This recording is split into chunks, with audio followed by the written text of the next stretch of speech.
Hello, my name is Ivana Arguelles, and today I will explain the state of Indiana on a sociological level. Beginning with the population of Indiana, it had decreased in the 60s and 70s due to outsourcing. In recent years, Indiana's population has been steadily increasing. So, like I said in the previous slide, there was a decrease in population in the 60s and 70s due to outsourcing.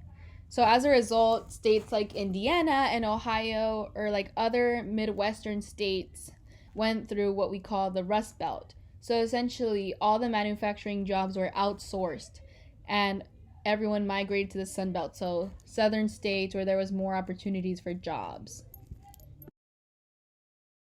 As far as the demographics go, Indiana is majority white with a whopping 85.1%.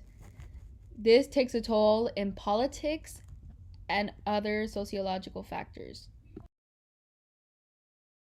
Looking at the demographics, it is a no-brainer that Republicans make up the majority of the state voting.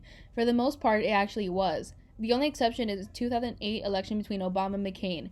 Republican voters actually went down and Democrats went up, probably because Obama appealed more to the working class this time.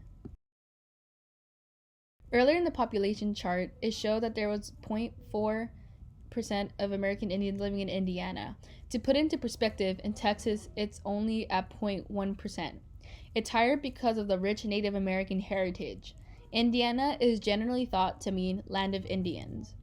More aspects of Indiana culture are reflected in their deep respect for their land and farming, like raising livestock. They also have a deep appreciation for sports. I like to think it's because they live next to a D1 college, Notre Dame. The majority of the population is comprised of a huge adult class. Kids don't make up enough of the population. Furthermore, there is a slow growth. As far as the economy is in Indiana, the unemployment rate is 0.1% lower than the US average. Most have occupations in either manufacturing and healthcare, and there is a slight projected job growth for the future. As far as Indiana's income goes, their income per capita and household income is lower than the US average. This leads to a major increase in the middle class, which impacts voting patterns. As far as education goes, Indiana spends less than the US average, and there's less counselors and teachers for a certain amount of students than the US average. Quality of life in Indiana entails a lot of nature, cheap healthcare, good transportation system, and a favorable climate. As far as religion goes in the state of Indiana, about 78% consider themselves religious. The oldest religious group in Indiana was the Roman Catholic. And then after 1840, there was an increase in Protestantism. You can't talk about the state of Indiana without mentioning the University of Notre Dame. It is the second most visited attraction in Indiana. Also, the university itself invests a lot in the development of the community. They're often seen as the leaders by the surrounding states because of their increased funds. Also, because the university is a D1 school, this leads to an increase in appreciation for sports.